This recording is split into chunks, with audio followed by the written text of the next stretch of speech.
Hello. Is it time to declare a pandemic amnesty? Let's discuss.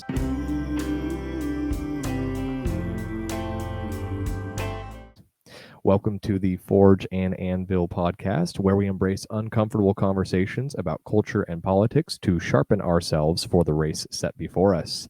My name is Connor. I am host of this podcast. If you'd like to support the show, go to forgeandanvil.local.com. Joining me today, we have regular guest of the show, Michael Aber. Michael, say hi. Howdy. I am a student of the Bible, and I want to help change the world and change worldly culture with biblical truth. Awesome. And back again is a regular guest, Zach of All. Good hunker doigle, folks. It's your pal Zach here, singer-songwriter, guitar player extraordinaire. Just released a new album called The Way We Were. It's streaming now on the internet, and I am live streaming Tuesday nights at 6 p.m. Pacific time on the Tube of You. Awesome. All right. Well, let's dive straight in. So this is from The Atlantic. I'm not going to read the entire article. I'm going to read just a part that will kind of give the gist of the article so that we don't waste too much time. Let's declare a pandemic amnesty. We need to forgive one another for what we did and said when we were in the dark about COVID. Given the amount of uncertainty, almost every position was taken on every topic. And on every topic, someone was eventually proved right and someone else was proved wrong. In some instances, the right people were right for the wrong reasons. In other instances, they had a prescient understanding of the available information. The people who got it right, for whatever reason, may want to gloat. Those who got it wrong, for whatever reason, may feel defensive and retrench into a position that doesn't accord with the facts. All of this gloating and defensiveness continues to gobble up a lot of social energy and to drive the culture wars, especially on the internet. These discussions are heated, unpleasant, and ultimately unproductive. In the face of so much uncertainty, getting something right had a hefty element of luck. And similarly, getting something wrong wasn't a moral failing. Treating pandemic choices as a scorecard on which some people racked up more points than others is preventing us from moving forward. Michael, we'll start with you, but what are your initial thoughts? I think the whole amnesty idea is kind of funny because really what it comes down to is extremism. And extremism is a problem in any subject, I think, when dogmatism takes over thought and actual logic. Dogmatism in this case being people who decided to enforce crazy laws or even social norms to say, like, get away from me, get away from my child in a public place, or to say, like, I've heard of times when people were called grandma killer. That was a pretty common one that got passed around, where if you didn't wear a mask the right way, or if you didn't stay far enough away from other people, like, that's extremism. That's a problem. And it's also a problem when people completely disregarded, like, basic things we know about transmitting any sort of illness. When people are like, I don't believe that COVID is real, because there's a good amount of people who were in that camp as well. If we could have just an ounce of moderation in the way that we think about these things, the bottom line is, when the week to stop the spread started and we had the whole idea of, stay inside, let's not engage with a lot of people so that we can mediate how this thing is going to be spreading, because inevitably it will spread, and slowing the spread was the goal. That was largely, for the most part, something that we all agreed to. But the problem was that it never had an end, and they agreed upon parameters of that slowing the spread didn't seem to ever end. And a year went by, almost 2 years went by before people were allowed to walk around in public and be in public places without masks and have no quarrels over vaccination status. it's still, oddly enough, in some areas, it's still a shady business about the privileges that citizens are allowed to engage in based on whether or not they are vaccinated. It's a weird thing, a weird world that we live in. Yeah. Zach, let's throw it to you for your initial thoughts. Yeah, I mean, I'm not sure that amnesty is a good word, because like I remember reading that and being like, "What do you mean by that?" And like what the person talked about in the article, I don't think was that. Um, I can understand like forgiveness, like like all of us probably, or most of us, were involved in some intense discussions about how that pandemic was handled. And like they outlined, I think is correct. Some people were proven right and some people were proven wrong. And it's where do you go from there? Early on in the pandemic, there were a lot of people, not early on, so by like summer of 2020, there was a lot of people that were still trying to stand by what they tweeted in March of 2020, when nobody remembers what you tweeted in March 2020. And by July of 2020, nobody really cared what you tweeted in March, because the world was completely different by then. And so I think, yeah, Michael's point about dogmatism and extremism and things like that is correct. And I mean, where I can get behind the author of the article is forgiveness. I actually have the Bible here, coincidentally, open to Matthew chapter 18, in verses 21 and 22, where Peter asks Jesus, "How many times am I supposed to give my brother when he sins against me? Is it 7 times? Is it 70 times?" And Jesus tells him, "No, it's 70 times 7."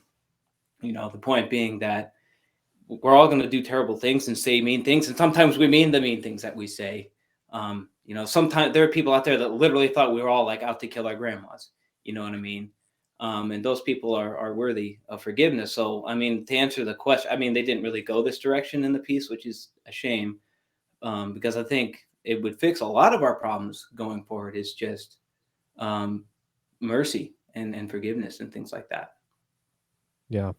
I think for me the main issue that I take with this is that I too, to echo what you said, Zach, I too agree with the idea that forgiveness is super crucial.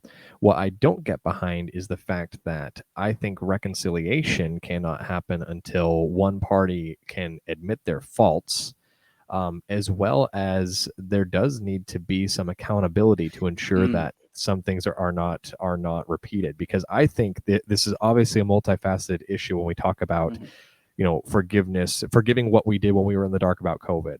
And my first thoughts are, can I forgive my distant relative that called me a grandma killer? Yes, I can forgive them. Can I forgive the person that demanded I put on a mask at the hardware store? Yes, I can forgive them. Am I going to give a blanket pardon to entire government agencies that force things upon us? And whether that be lockdowns, whether that be vaccination requirements, whether that be some of these really tyrannical measures, there are people in the streets marching against these things, Yeah. that were brutalized by the police in some countries. Luckily, it didn't happen too much in the States, but this was a global issue. So we're going to talk about this from a global standpoint. Sure. And there were some horrible things. I really think the worst of our governments were brought out in the entirety of the pandemic. And so forgiveness can happen, but accountability has to happen.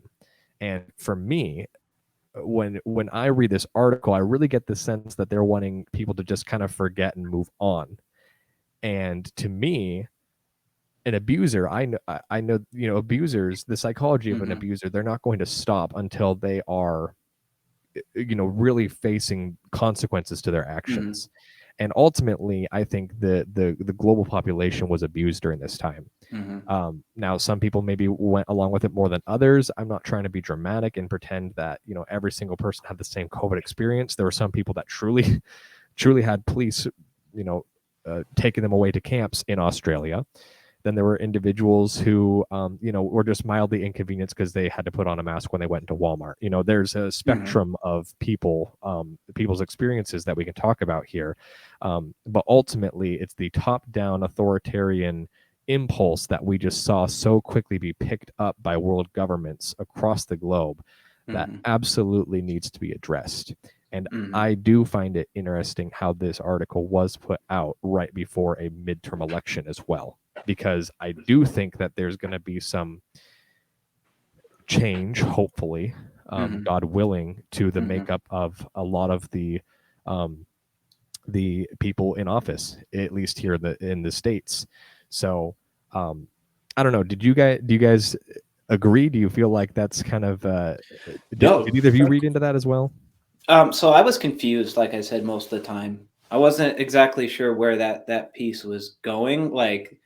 So I mean, it's hard for me to be like just in the context of the piece, like I don't exactly know where they were going. Because if they're going the direction of just forgive, forget, you can forgive, we just did my pastor a couple weeks ago did a great sermon on forgiveness. It was awesome. Where when you forgive somebody, you don't the relationship doesn't go back to the way it was. If Connor and I are in an argument and I say something stupid and Connor decides to forgive me, there's no going back to the friendship we had before that incident happened. It's changed, right?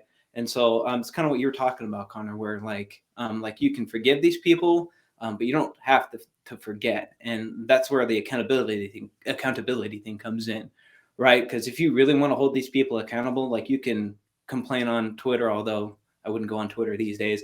And you can write letters and things like that, but ultimately it doesn't matter. If you want to hold them accountable, somebody said a while ago, they were giving a talk somewhere, Tom Woods, who I've sent links to you guys before with, where he was saying, remember who's in charge right now. When your kid wasn't allowed to get his diploma for graduating high school, remember who it was that had that crafted all sorts of weird policies or didn't do anything, right, to address COVID, whether it's Republican, Democrat, whoever, remember who they are come election time, because that's when, you can hold them accountable. And by holding them accountable, you can fire them essentially. It's kind of the extreme optimist side, I guess I would say, is that yeah, you're right. It is kind of convenient that it came out before a midterm, but also it's kind of convenient that it came out right before a midterm, because, there's all sorts of boneheads that kind of need to be replaced. And I think, for some people, a lot of people, it was hopefully was the straw that broke the camel's back. Yeah. How about you, Michael? Did you read into any of that with the, I guess, the underlying intentions within the article? The interesting thing in a call for amnesty in general is that there's a causal relationship that implies guilt. That's the fascinating part, is that it is an admission of guilt, but they're not willing to be specific and not willing to be maybe forthcoming with, like you're talking about, a plan for reconciliation. But the admission of guilt is there insofar as it is a means to an end of getting back into a place where people are no longer angry. And so that's, I think, a fairly juvenile perspective on forgiveness, is if I ask for forgiveness, then if you're a good person, you'll give it to me and then we'll be fine. Well, I think, yeah, we are called to forgiveness, but there's a lot of things that I think having a blanket statement like that is brushing a lot under the rug. So kind of like what you're talking about, Connor, I can forgive the inconveniences that have been enforced against me, and even the wrongs that have been done against me. But it doesn't change the fact that I know in my experience and my relationship with my church family and even my own kin, there were a lot of vulnerable, marginalized people in nursing care facilities, in hospitals, in settings where they were taken advantage of by the system because of the limitations that family could have to help provide care. And unfortunately, this is something that I read about that reminded me of these things was that there's people who died alone and unable to be with the people that they loved and the people who loved them and would have been there with them. And I have some pretty close people in my life who died of COVID alone when their children, who were physically viable, strong, and able to overcome the illness, were not able to be there to comfort them. I'm not saying that that's an unforgivable act. Certainly, God has called us to grace, just like Zach was saying out of Matthew 18. But the fact of the matter is, if I can help it, I don't want that to happen again. Mm-hmm. I don't want that circumstance to rise again, and for my ability to exercise discernment to be stifled by policy. But that's also a slippery slope that we all fall down in any policy, is that there always need to be boundaries. So I can even say that when it comes to what actually happened during COVID-19 and the public response as well as the governmental response, not just in the United States, but globally, much of it comes from good intentions, but good intentions pave the road to failure and evil. And unfortunately, many of us and other people much more than I did got to see the brunt of that. I recently had lunch with another seminarian here, and he's from Myanmar, an Asian country, where he was telling me that something like 70 elders in his church, in the church denomination locally, all died. And not all just because they contracted COVID and had the illness kill them, but many of them were given a vaccine that was issued to them by the government that had come out of China and was of a lower quality, and the vaccine was killing people.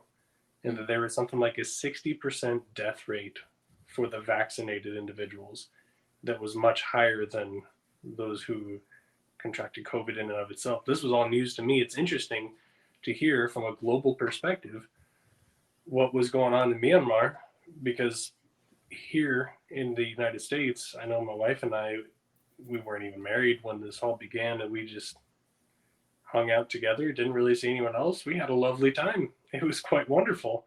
It was unfortunate that a lot of people got sick and we got COVID, and that sucked. But all in all, I had it really nice. Meanwhile, our brothers and sisters in Christ were watching their families die.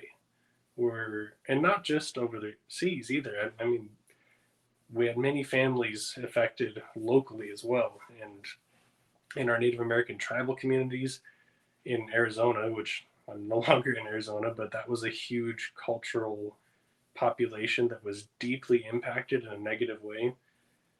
So it's important to take all of this into consideration. And by that, I mean the measures that were taken, some of them were done with really good intentions.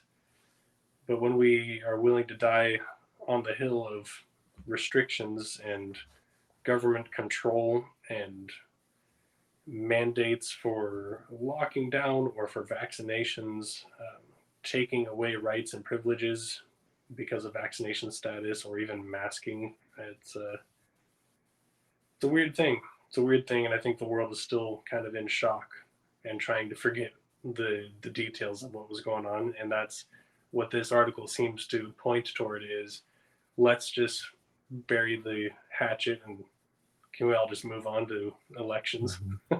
But it's not as easy as that. Yeah. And this article really approaches it from a standpoint of like, well, let's just say we were both in the wrongs. Let's just come together. And it's like, Not everyone was, though. Right. And Yeah. when I think of my experience with COVID, for example, I took it very seriously the first couple weeks because none of us knew what was going on during the actual 15 days to slow the spread. I was actually being cautious. I did not go out unless I absolutely needed to. I was washing my hands. I was doing all the disinfecting, all that stuff. And then as time went on and you start to realize more and more as more studies were coming through, which got censored in many occasions or deplatformed or at least ridiculed and mocked beyond belief, the more you find out that, okay, so this probably isn't as deadly as they thought initially. At that time you think, yeah, not a big deal. I get it. They just were being cautious. But then you start to see pastors getting arrested for hosting services during COVID, depending on where they're at. Luckily, we didn't have too much of that here in the States, but we did have a few in California that were having major legal issues. You have members are forced to die alone. You had a Washington high school was attaching ankle monitors to students that beeped when they got too close to each other because of COVID. There was a Colorado hospital that said it wasn't going to do transplants for unvaxxed patients. I mean, there was blatant medical discrimination. And we talked about extremism. You can think of examples like individuals saying that they're going to, once they're vaccinated, sneezed on all the unvaxxed people so that they die. Like, that's horrible thinking. But that's an individual. But when you think of the extremism that entire institutions took, that is a much different thing than forgiving an individual for an individual wrong that Right. individual did to you. And I think that that's huge. And one of the things that I got really frustrated by with the article is it did say, let me find this here. It says, in the face of so much uncertainty, getting something right had a hefty amount of luck. That really bothers me, because you could say that during the first month or two of COVID, but there got to a point where there were many people trying to speak out about it that were getting censored. And even if you believed the main narrative, and from the CDC or whoever you want to use as your resource, believe main narrative, there were individuals that were giving a counter narrative. They were giving counter arguments that were being forcibly silenced on social media platforms, or in some countries just straight up silenced, thrown in jail, whatever the case may be.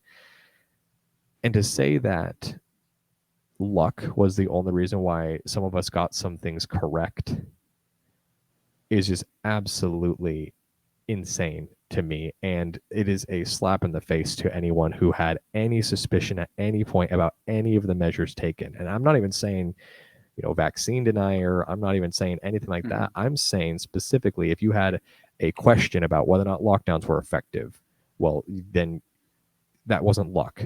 Okay. If you had a question about whether or not kids should be in school because maybe their learning, is worth the risk of them potentially getting sick, while we know that they have a low mortality rate, that's not luck.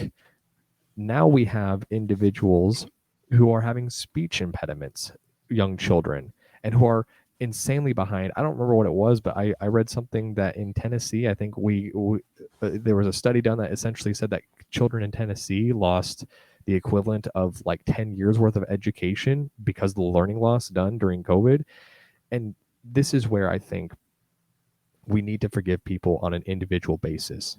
But I would encourage any of you who are listening, if you feel like you did something wrong, you need to admit that fault, because that is going to bring a lot of healing. Even if it's something small. If you say, hey, I'm sorry I nagged you about that mask, or I'm sorry I nagged you to take off that mask.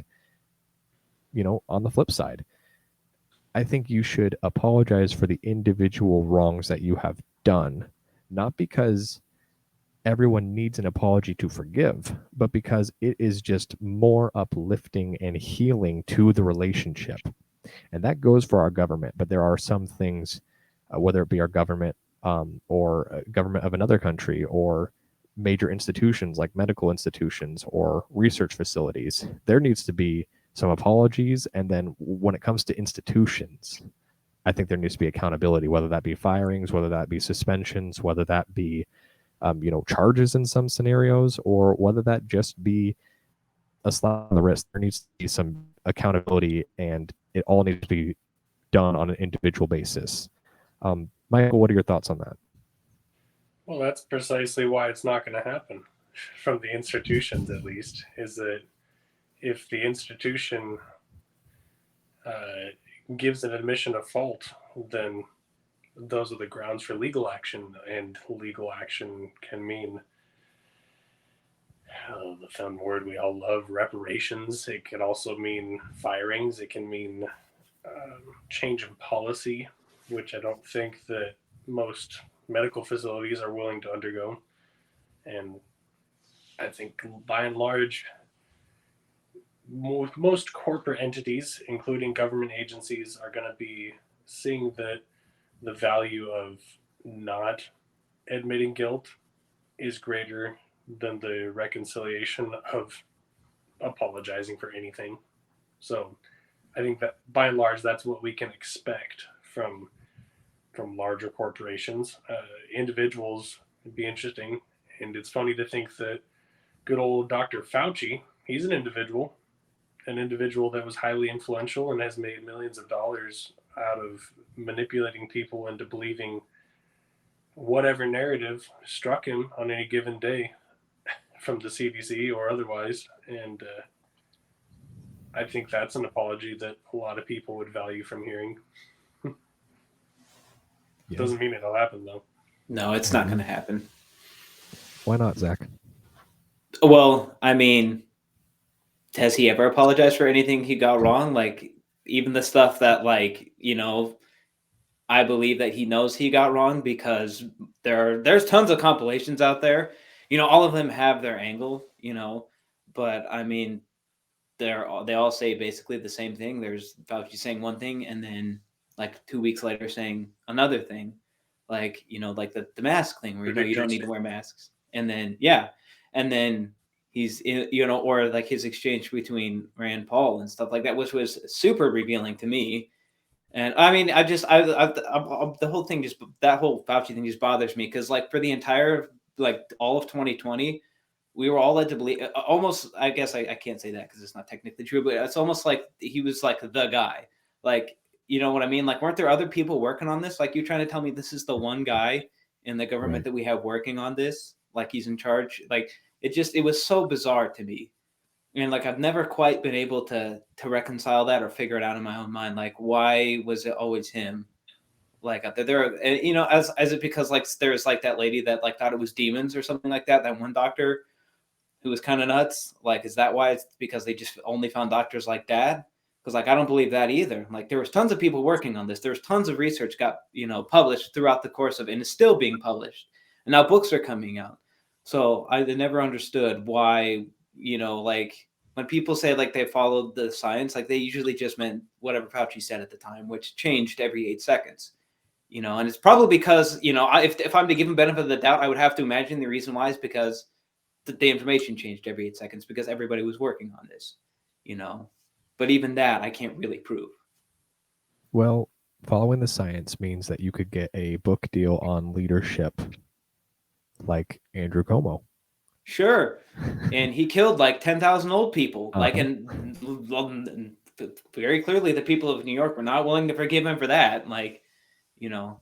But that's not even what they impeached him for, which is a tragedy in itself. But there are other governors that had very similar practices. I believe New Jersey, Michigan, and California all followed similar practices of putting COVID patients into nursing homes. In fact, it was brought up in the Michigan gubernatorial debate. Gretchen Whitmer said that she did not do that. And I actually went back and found video of a COVID patient who was forced to home and who was forced to be housed in an elderly facility. And it made big headlines because it was a young man, probably like 30 would be my guess. And he was physically beating up this elderly patient who he was forced to room with because of her COVID policies.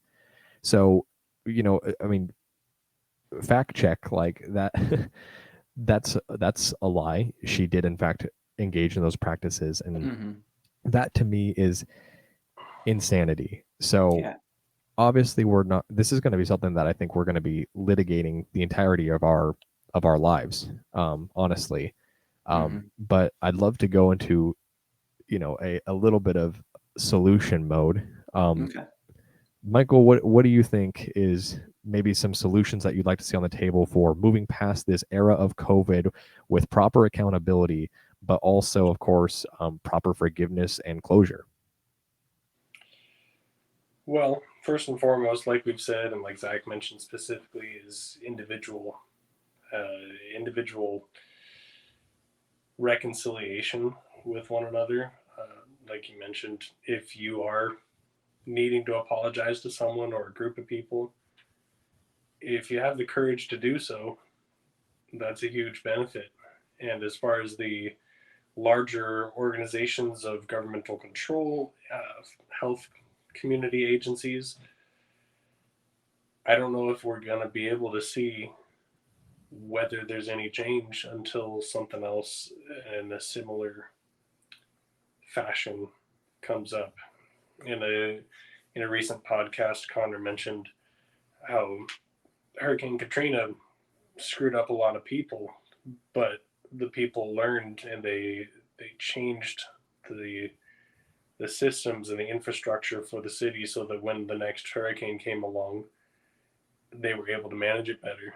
Well, we got hit as a world by COVID-19, and there's so many levels that we could scrutinize concerning the origins of the virus itself, concerning the spread of the virus, the vaccine, the efficacy of the vaccine, and the enforcement in some areas of the vaccine for employment laws. All of that is something that needs to be evaluated. And when the next opportunity arises, God forbid, I just hope and pray that the people are able to speak up from their own experience in such a way as to hold the authorities accountable. Yeah. Zach, what about you? What kind of solutions do you want to see? Yeah, so I mean, not to beat it to death, but yeah, forgiveness. But also remembering that doesn't mean like your relationship with your, for keeping it local here with midterms and things like that, with your state representatives stays the same. Like they may have made mistakes and they may have been, they may have done with some of their measures, however extreme or not extreme they were, they may well have been doing what they felt was right. But that doesn't mean people didn't get hurt by that. And that doesn't. That's why I guess I didn't like the word amnesty, because to me it means that they're not going to come to terms with the fact that even if they had the best intentions, that people still suffered and savings accounts were decimated, and there's issues in the education system and things like that. Doesn't mean the relationship stays the same. I mean, I think it's at least clear to me as I read the news and listen to people talk that they're not willing to, let this go. So you do have the option to rehire new representatives. You do have the ability to do that. I would caution that that doesn't mean that will entirely fix the problem. The new people coming in have the same vulnerabilities as the people that they're replacing. And I would recommend everybody go back and read a piece from the Washington. It was the Washington Post. It came out right at the beginning of the pandemic. It's called "We Were Warned," and it basically outlines in pretty exact detail that several presidents, from George Bush up to Trump, were all advised that the greatest threat to our country's stability was actually not terrorism, like the Bush and Obama years. They were really harping on.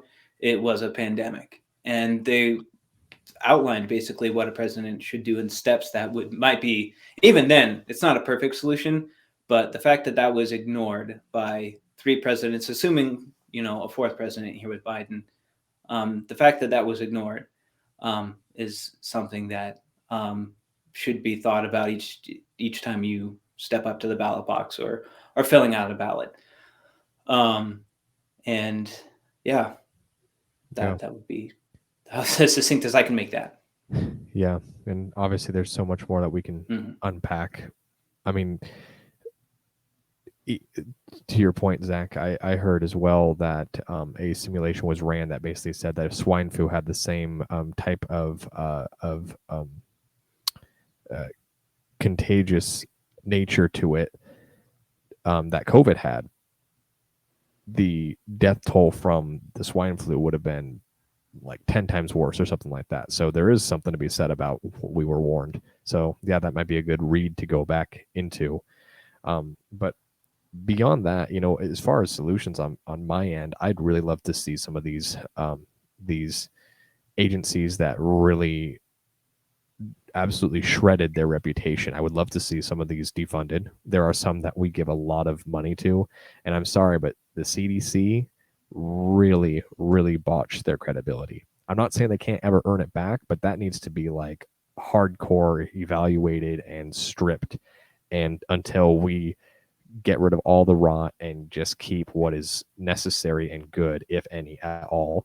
And we need to do that with many institutions, I believe, to really ensure that this does not happen again.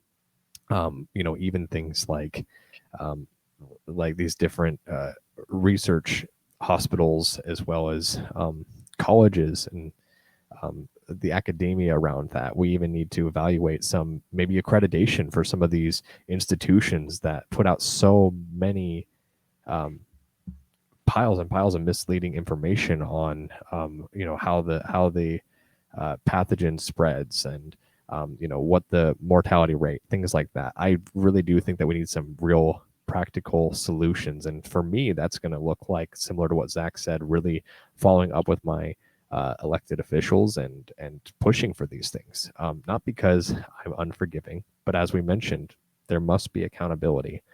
I'm not talking Nuremberg trials, although some people I've heard say it needs to go that far. I'm simply talking, some people need to be fired, and some individuals need to be promoted for actually being a voice in the wilderness crying out. So that's my take. But ultimately, I think that as individuals, again, I want to emphasize that regardless of what your stance was, evaluate yourself, myself included. I will apologize for the fact that I think I was too willing to go along early on. And I now know that I need to do much more critical thinking when a major incident that seems really scary and fearful comes about. Because I personally have learned a lot over the last couple of years. So that's my personal takeaway. But that's neither here nor there. Michael, where can people find you? People can find me sitting right here writing essays into the wee hours of the night and studying the Bible. Awesome. Zach, where can people find you? Oh man, I'm everywhere. I'm on YouTube. I'm on Instagram. I just started TikToks for the young kids. For you young kids out there, I'm with Young you. kids on your Tic Tacs. For the tic-tac-toes, yes, sir. But no, in all seriousness, I can be found on Spotify, Apple Musics, the Instagrams, the Yams, wherever you kids are going, and boomers. I welcome you all. I'm rocking people out of their skulls every other Tuesday with an electric set. And then I'm doing acoustic sets as well on my Tuesday live stream. So YouTube, if you just want to see me hanging out, not swearing at technology. I only say things like rats or doggone it when my cameras and equipment doesn't work. But yeah, it's fun. We're hanging out. I do answer questions and stuff like that. Tell funny stories in between songs. It's a good time. Awesome. All right, everyone. Well, we have been Forge and Anvil. If you want to support the show, feel free to go to forgeandanvil.locals.com. Thanks so much for listening.